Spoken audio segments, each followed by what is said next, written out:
everybody, and welcome to day 2 of the pre-season test here in Bahrain, and to Ted's testing notebook, getting you excited and letting you everything you need to know ahead of the 2025 Formula One season. Now, the winner of the last race we had in Abu Dhabi in 2024 was Lando Norris, and he was also quickest in day 1 of the test yesterday. Hello. Hello, how are you? Good, how are you? Very well, thanks. Bit cold? Too cold, yes. How was yesterday? How's the car? Did you like being underneath that bubble wrap when they were doing the flow viz? No, because it stinks. No, it was a good day yesterday, I think. Couldn't care less, to be honest, if we were quickest or not, but good amount of laps. Just getting a feeling for the car. You know, we changed quite a bit in certain areas, so making sure the car was feeling normal and feeling comfortable is one of the most important things for me for now. It's just kind of getting back in the rhythm of executing laps, putting together laps and so forth. So a good day, and over the rest of later this afternoon and tomorrow morning, we'll try and pick up the pace a little bit. Well, you're already fastest. I know you just said you didn't want to... The others are way more fuel than us. So. Oh, really? Interesting you say that it's changed in a little bit, and you had to change about that, set up around that. What kind of way? That's for you to learn and find out, Ted. That's not for me to tell you. So. Well, why change a winning package is what I'm talking. But it was Zach was saying yesterday. It's Formula One, and others are going to try and catch us. Exactly. Yeah. So it's the innovation, it's the new parts. But everyone's going to have that. Everyone's trying to catch up and trying to beat us, which is a nice thing. It's a nice feeling. So we've got to stay on our toes. Nice rear wing, very curvy. Thank you. I didn't do anything with it. I didn't make it, so good. I'll tell the guys who said that. All right. And last thing you want to get done before Melbourne. You'll have the running tomorrow morning, yes. So not the afternoon, but you might have not the rain that we have this morning. What do you really want to get sorted before Melbourne in your head? It's just getting comfortable, really. That's it. It's not anything else. For me, if I can just go out and get comfy with the car, know where the limit is of everything, be comfortable with that limit, that you can kind of play on those fine lines. That's the biggest deal breaker here. You know, it's going to be a tight season, so things are going to be split by hundreds and thousands, I'm sure, at certain qualifyings this year. So just being able to play on that limit and understanding exactly where the limits are, getting every thousandth out of it is going to be the key. So as long as I can do that, then I'll be happy. Great stuff. Thank you very much for the time being. Lando, we'll let you go. Mara's going to have a word with you. And as he says, it is going to be a tight season. And what about Ferrari and their place within it? Well, we're going to have go over to Ferrari and hear from Lewis Hamilton in a sort of press conference situation. So I don't know how it's going to work or who's really going to be asking the questions, but there's only one way to find out. Let's go over there. All I can say is that we're just taking it one day at a time. We're really just focused on doing our job. We're not watching everything else that's happening. We're literally just trying to make sure that we're learning our processes in the car, and with every lap and every session that I get, I'm learning more about the car, getting more and more comfortable with all the completely different control systems that we have. I'm still in the learning phase of understanding the rear suspension, the front suspension, all the different settings that they have for those. And the terminology that they use for them as well. My engineer and I are also learning how we both like to work in terms of communication. So after every session, every time I go out, basically, we come back in, we're making adjustments to the information I give him and vice versa. And but I think it's on plan. Like whereas we couldn't be further ahead with the short space of time that we've had. And I've been really looking into like the previous great drivers that came along, such as Sebastian and Fernando, who started much earlier than me, you know, in November, for example. So we've done a lot in that small period of time that we've had, but I think it's been really great and really well reciprocated on both sides. I like the idea that you're having to learn the terms for everything. Is like anti-roll bar still, do they call it anti-roll bar? Are they asking you about the Manatino as well? Do you know about the Manatino? Yeah, no, it's different. It's just the effect is slightly different, okay. And the names they'll have will be different for them. But I mean, roll is still roll. They still anti-roll bar is still anti-roll bar, but it's some of the other parts of the geometry, which there's just different words for it. So I've got it all on my computer, and I'm studying it each day and night to make sure I understand when they're talking about these different components. because I've done 12 years in another place that took, it was just, we talked about the same thing all the time, so it was so I was used to it. I knew exactly what they were meaning, but every time they mention it in the debrief, I'm like, what part is that? I'll get this part. So it's a part of the learning process, and that's what makes it exciting, because it's all new, and that part I'm really I'm loving that newness. Is hammer time still going to be hammer time? I haven't spoken to my engineer about that. I don't know how it would sound with an Italian accent, so I have to find an Italian word probably. We'll probably find something new. Yeah. Just looking ahead, if we can, to Melbourne, it's clear that it's going to be incredibly tight between Ferrari, between McLaren, Mercedes, and probably Red Bull as well. Hundredths of a seconds are going to count. How is your car? Do you have a feeling for it on the limit? Is it comfortable on the limit? Can you play with it a bit on the limit so far, or do you know that yet? I mean, that's what these days are about, right? It's about exploring, I mean, at the moment, I think there's still room to explore more, and I'm just bit by bit just eking out a little bit more each time. As I said, all the settings are so different, so even just brake bias and all those sorts of things, like, it's much different to what I had in the previous place. So unlearn, kind of not necessarily unlearning what I did before, but kind of relearning this new way of working, and where the car likes to be driven. It likes to be driven differently, and that's a really fun journey learning that. But at the moment, it feels that we definitely feel the car underneath me. I feel like the car is responding to my inputs. Today was a positive day in making those incremental steps with the setup.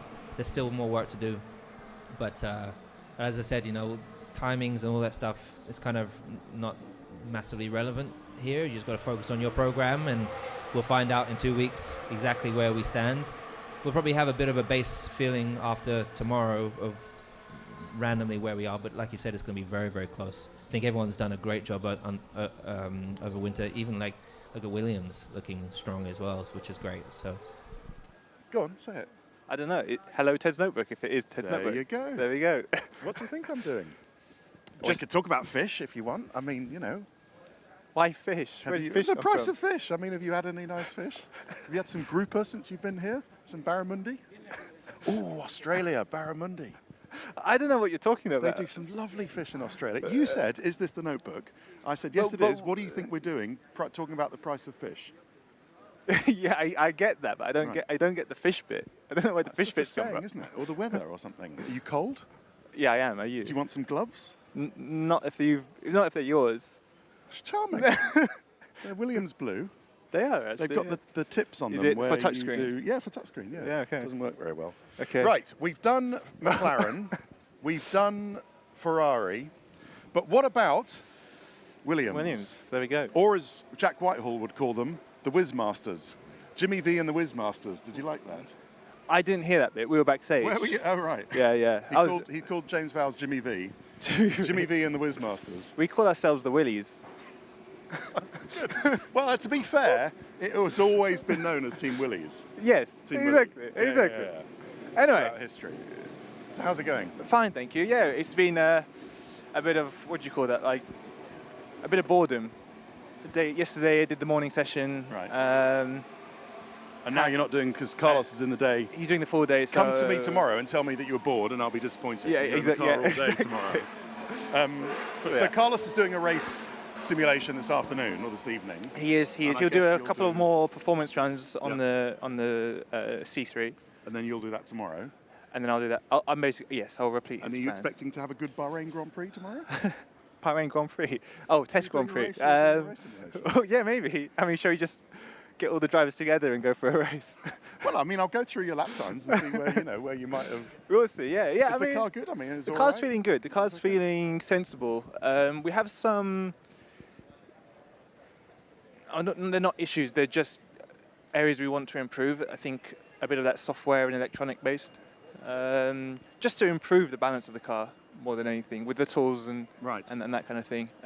Different from last year or upgraded? From last Just year? different, Okay. different. And so we're learning about that and just seeing where we can put the car into a better place. I think we made a step from yesterday to today, from the work overnight, and then, but it's still not perfect. We still got some more things to try Okay. overnight, and hopefully it'll be okay tomorrow. Okay. And Jimmy V, head of the Whizmasters, or Team Willies, is talking about 2026 and all of this and 26. There's this and I think 26 that. every team. They're not. Well, they're not. They're Oh, not. not All, less. I mean, you are Okay. properly full on.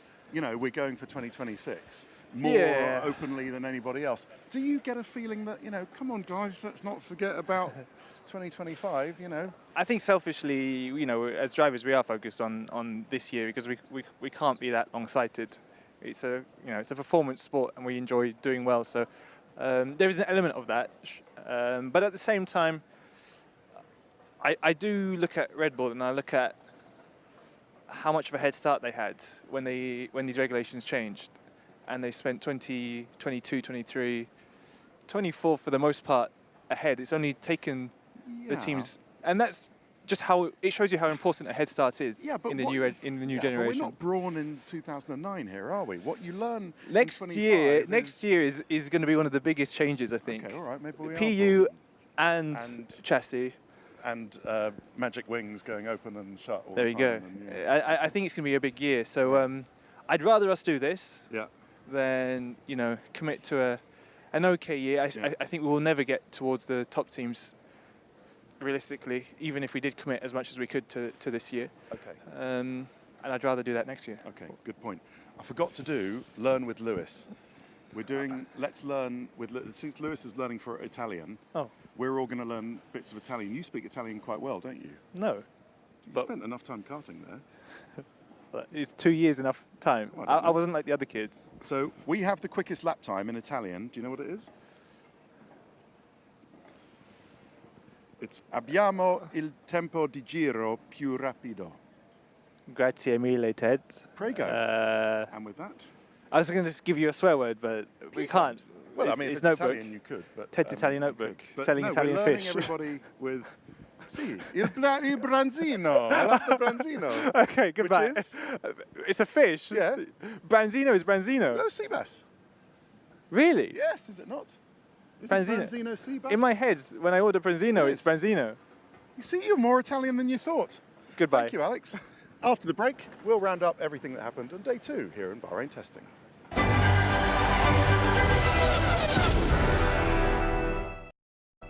Hiya, welcome back to the roundup of how everybody's day went here in day 2 of the only pre-season test of the 2025 F1 season. And we start where we started this morning, but of course it is now night time. And that was all very interesting, wasn't it?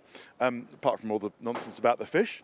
But interesting stuff from Lewis Hamilton, interesting stuff from Alex Albon, and Williams ended up fastest today. Yes, it was a proper qualifying run from Carlos Sainz, but he still had to put the tyres on. They weren't crazy C4 or C5 or C6. They were C3s, and he still had to do the time, which he did. At McLaren, Oscar and Lando could have done quicker times had they gone for qualifying simulations like Sainz, but they didn't, so they weren't. In fact, Lando was P14 in the end, and there was a quick time at the end in there, but he made a mistake and abandoned the lap, but did a quick first and second sector. So in the end, what really attracted the attention, and clearly, even though they're only 14th and 13th, Piastri 13th, Lando Norris 14th, Lando 77 laps, Oscar Piastri 44 laps, was the race run of McLaren and Lando Norris. And that was impressive today. We'll go through it with Bernie tomorrow, but it was like almost a second per lap quicker than Leclerc at some times, and would have put them clearly 1-2 in a Bahrain Grand Prix. McLaren would have been 1-2 today, barring any sort of weird things that were happening. So it looks like a picture is emerging here after 2 days of McLaren clearly in front.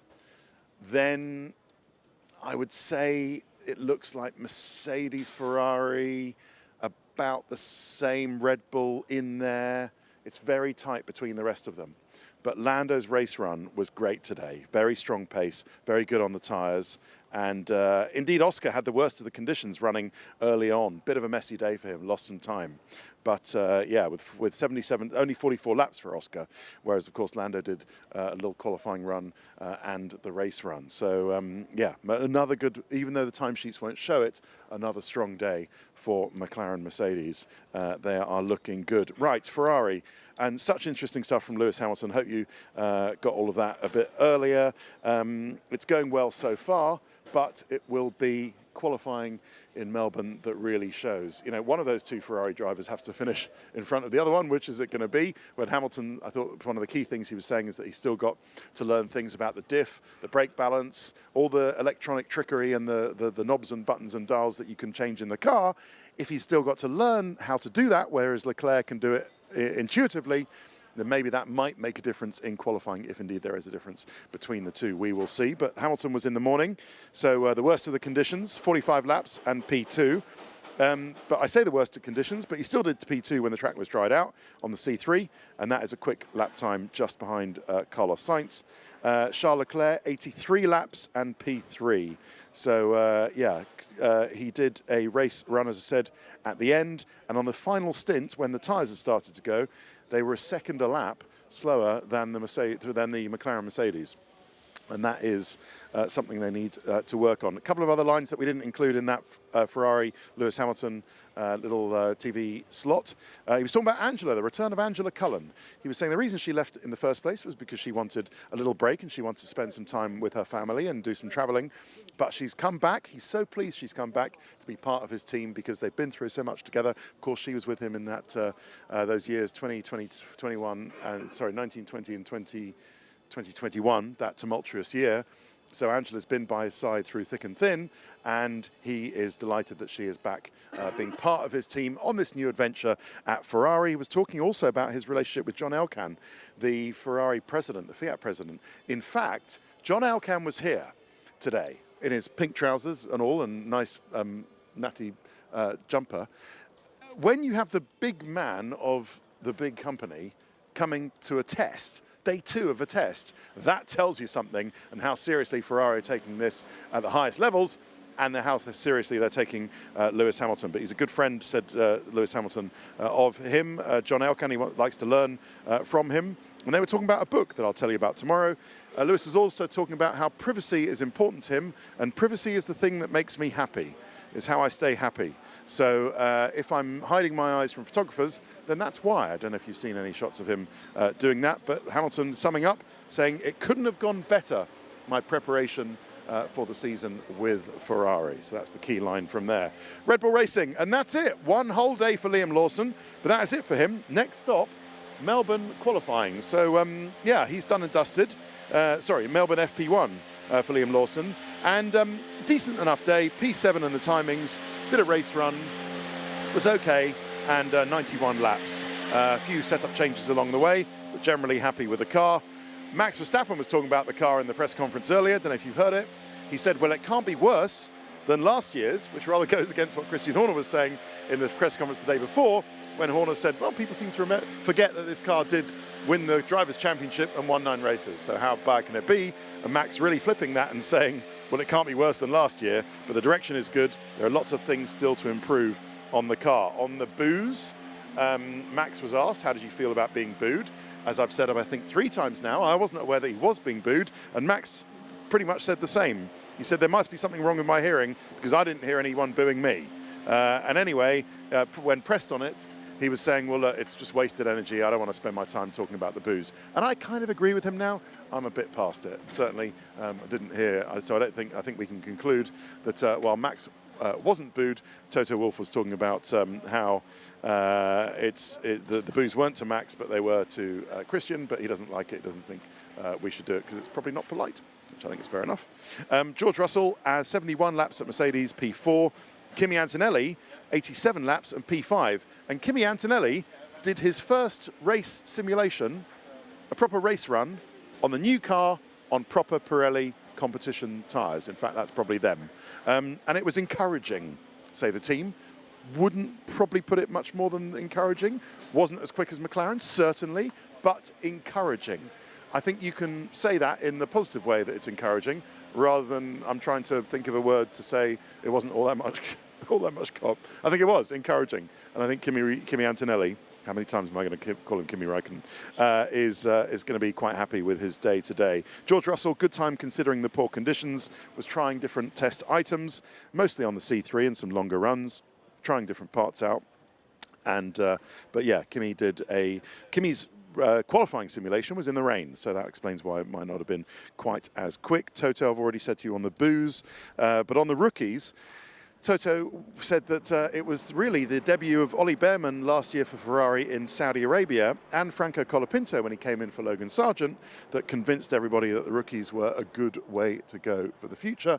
But he said that Kimi Antonelli would have got the seat at Mercedes eventually when Lewis Hamilton left after maybe would it have been 1 year or 2 years, whatever it had been. But that's why they're going with Kimi Antonelli as a rookie. Aston Martin, and a solid day for them. The car is decent, but maybe not as spectacular as I sort of billed it yesterday. 45 laps, P11 Fernando Alonso. Lance Stroll, P6, so some good pace from Lance Stroll when he was in the afternoon, and 57 laps. Andy Cowell talking about how the race team is concentrated on 2025, but the concept team, whatever that is, and I like the idea, presumably they're working on concepts. Hi, what do you do? Oh, I work for Aston Martin. Yeah, I'm on their concept team. Hey, cool. What are you doing? Well, I'm working on the 2026 car. Wow. Okay. Good cocktail party chat there. It's all about the 2026. So if you do work in the concept team in Aston Martin, good luck to you. I hope you've got some good concepts for 2026, because Andy Cowell, the new team principal, has high hopes for you. Right, Alpine, Pierre Gasly, 40 laps and P9, while Jack Doohan, 80 laps and P8. So good. Nary a few tenths between them, and it's a good pace. Not too many laps for Pierre Gasly in the morning, as I say, only 40 due to the rain, but and we're not really wanting to go out. But a good lap, 30.4, and Doohan did a race distance at the end and professed himself pretty happy with that. So Alpine solidly in the midfield. Haas are next, and they're last and second last again. And the Ao Komatsu way of essentially not ever taking the fuel out is progressing once again. But he says the reason they're doing that is to sharpen up on other areas. So last year's reason for doing heavy fuel testing and never showing any kind of pace at Haas was because they wanted to get on top of their tyre degradation. They've done that. This year it's all about getting operationally sharp, because that's where Komatsu felt that they had dropped too many points last year, and had they scored the points they would have done with a sharpened up organisationally on pit stops and strategy and stuff like that, then they wouldn't be here between Racing Bulls and Alpine. They'd be ahead of Alpine. So that's interesting what Ao Komatsu, the boss, said on the operational mistakes of last year, that he is convinced that he can make better. But Esteban Ocon saying, my way of working can be different, and I'm working with the team to understand that better. But Ocon P17 and Ollie Behrman P18. Racing Bulls, Isaac Hadjar, 71 laps and P10. Yuki Tsunoda, 46 laps and P12. Yuki did a lot of aero work in the morning. Pretty happy with it, it seemed. And Isaac Hadjar did a race simulation in the middle and the end of the day, hence his 71 laps. So Yuki, not quite as good conditions, but Isaac was, not so bad, actually. Yeah, we'll see. We'll see how he goes. There are the Racing Bulls guys going off for their dinner. Williams, and as I said, Carlos Sainz, P1. So well done, Alex Albon, with your not so great fish knowledge. But your teammate seems to be quick, and that fight between Sainz and Albon this year is going to be really one to watch, isn't it? So Sainz did a qualifying and a race simulation, did a 29.3 on the C3. Lewis called it a super lap, then did a race distance, and it was solid, if not spectacular. So that's it for Sainz. Next stop for him, Melbourne, free practice 1. And finally, Nico Hülkenberg, 56 laps and P16 for Sauber. And Gabriel Bibi Bortoleto, two nicknames Bortoleto, 80 laps and P15. Second day running that Bortoleto was quicker than Hülkenberg, but there's a reason for that. It's because Bortoleto was running in the faster conditions at the end of the day, and Hülkenberg's had the 2 mornings. We'll see whether Hulkenberg can strike back tomorrow. Hulkenberg didn't see Oscar Piastri and ran into his front wing and damaged the end plate. So that was the only sort of incident that there was on track today, and it happened to Nico Hulkenberg. But we will see how that goes tomorrow when it's Bortoleto in the morning, and we will hear hopefully from Gabriel Bortoleto tomorrow, because I know you want to meet him and be introduced to Brazil's new F1 star. And we're going to speak to a load of other people, including Kimi Antonelli tomorrow. So join us for The Notebook, which is 8:30 tomorrow, followed by Development Corner at 9 p.m. And of course, our testing coverage starts at 7 a.m. But that is our time. Hope you've enjoyed it. Sorry about all the fish references. And we will see you tomorrow for more Notebook from the Bahrain test. Bye-bye for now. Sky Sports F1.